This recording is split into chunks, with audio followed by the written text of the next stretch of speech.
My name's Ed Snowden. I'm 29 years old. I work for Booz Allen Hamilton as an infrastructure analyst for NSA in Hawaii. What are some of the positions that you held previously within the intelligence community? I've been a systems engineer, systems administrator, senior advisor for the Central Intelligence Agency, solutions consultant, and a telecommunications information systems officer. One of the things people are going to be most interested in trying to understand who you are and what you're thinking is there came some point in time when you crossed this line of thinking about being a whistleblower to making the choice to actually become a whistleblower. Walk people through that decision-making process. When you're in positions of privileged access, like a systems administrator for these sort of intelligence community agencies, you're exposed to a lot more information on a broader scale than the average employee. And because of that, you see things that may be disturbing, but over the course of a normal person's career, you'd only see one or two of these instances. When you see everything, you see them on a more frequent basis. And you recognize that some of these things are actually abuses. And when you talk to people about them, in a place like this where this is the normal state of business, people tend not to take them very seriously and move on from them. But over time, that awareness of wrongdoing sort of builds up and you feel compelled to talk about it. And the more you talk about it, the more you're ignored, the more you're told it's not a problem. Until eventually you realize that these things need to be determined by the public, not by somebody who was simply hired by the government. Talk a little bit about how the American surveillance state actually functions. Does it target the actions of Americans? NSA and the intelligence community in general is focused on getting intelligence wherever it can by any means possible that it believes on the grounds of sort of a self-certification that they serve the national interest. Originally, we saw that focus very narrowly tailored as foreign intelligence gathered overseas. Now, increasingly, we see that it's happening domestically. And to do that, the NSA specifically targets the communications of everyone. It ingests them by default. It collects them in its system, and it filters them, and it analyzes them, and it measures them, and it stores them for periods of time, simply because that's the easiest, most efficient, and most valuable way to achieve these ends. So while they may be intending to target someone associated with a foreign government or someone that they suspect of terrorism, they're collecting your communications to do so. Any analyst at any time can target anyone, any selector, anywhere. Where those communications will be picked up depends on the range of the sensor networks and the authorities that that analyst is empowered with. Not all analysts have the ability to target everything, but I, sitting at my desk, certainly had the authorities to wiretap anyone, from you or your accountant to a federal judge to even the president if I had a personal email.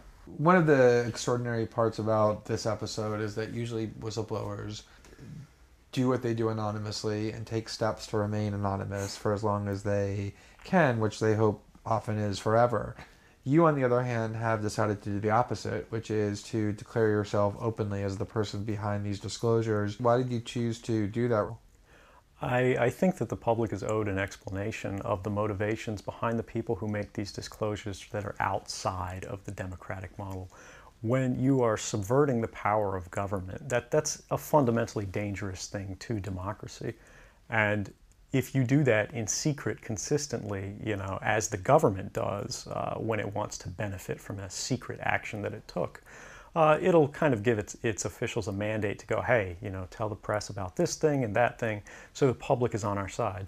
But they rarely, if ever, do that when an abuse occurs. That falls to individual citizens, but they're typically maligned. It becomes a thing of these people are against the country, they're against the government. But I'm not. I'm no different from anybody else. I don't have special skills. I'm just another guy who sits there day to day in the office, watches what's happening, and goes, this is something that's not our place to decide. The public needs to decide whether these programs and policies are right or wrong. And I'm willing to go on the record to defend the authenticity of them and say, I didn't change these. I didn't modify the story. This is the truth. This is what's happening. You should decide whether we need to be doing this. Have you given thought to what it is that the U.S. government's response to your conduct is, in terms of what they might say about you, how they might try to depict you, what they might try to do to you? Yeah, I could be, rendered by the CIA. I could have people come after me, or any of their third-party partners. They work closely with a number of other nations. Or they could pay off the triads, or any of their agents or assets. We've got a CIA station just up the road in the consulate here in Hong Kong, and I'm sure they're going to be very busy for the next week. And that's a fear I'll live under for the rest of my life, however long that happens to be. You can't come forward against the world's most powerful intelligence agencies and be completely free from risk, because they're such powerful adversaries that no one can meaningfully oppose them. If they want to get you, they'll get you in time.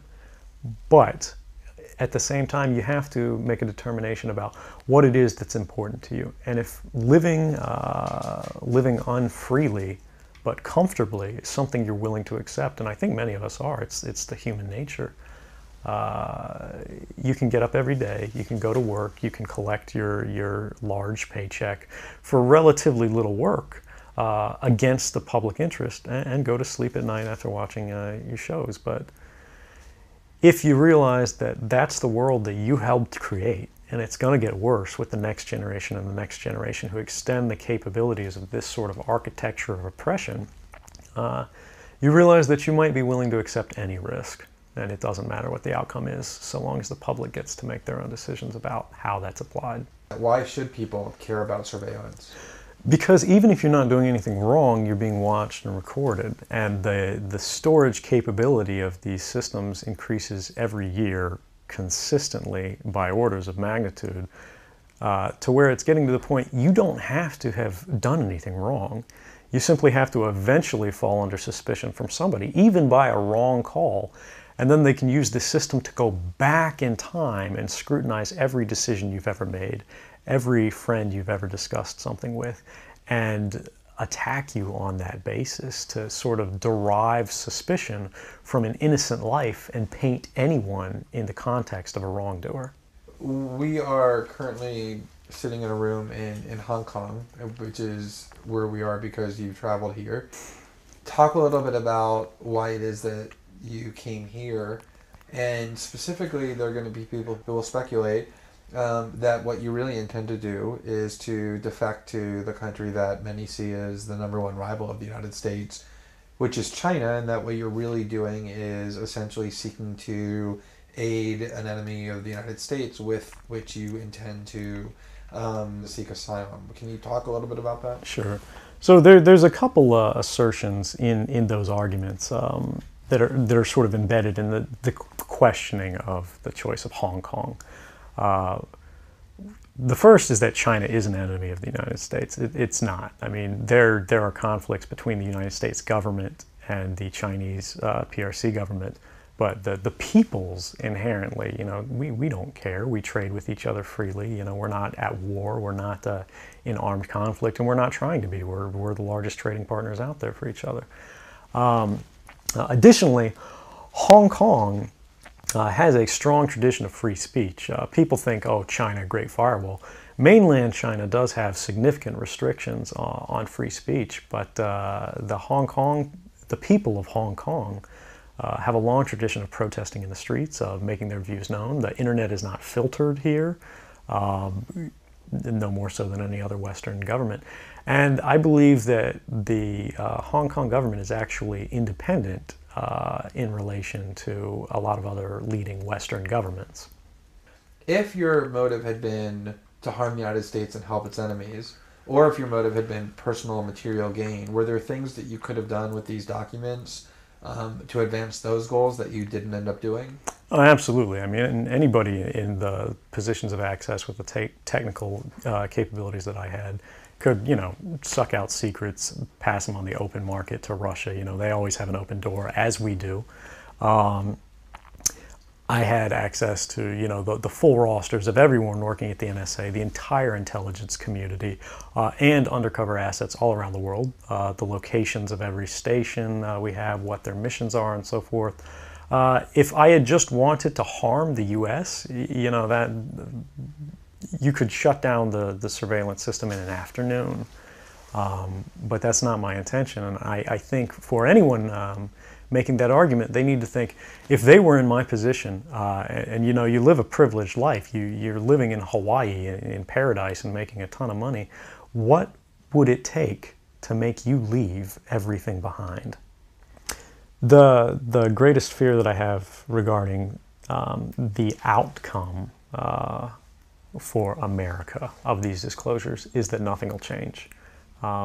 People will see in the media all of these disclosures. They'll know the lengths that the government is going to grant themselves powers unilaterally to create greater control over American society and global society. But they won't be willing to take the risks necessarily to stand up and fight to change things, to force their representatives to actually take a stand in their interests. And the months ahead, the years ahead, it's only going to get worse until eventually there will be a time where policies will change, because the only thing that restricts the activities of the surveillance state are policy. Even our agreements with other sovereign governments, we consider that to be a stipulation of policy rather than a stipulation of law. And because of that, a new leader will be elected. They'll flip the switch, say that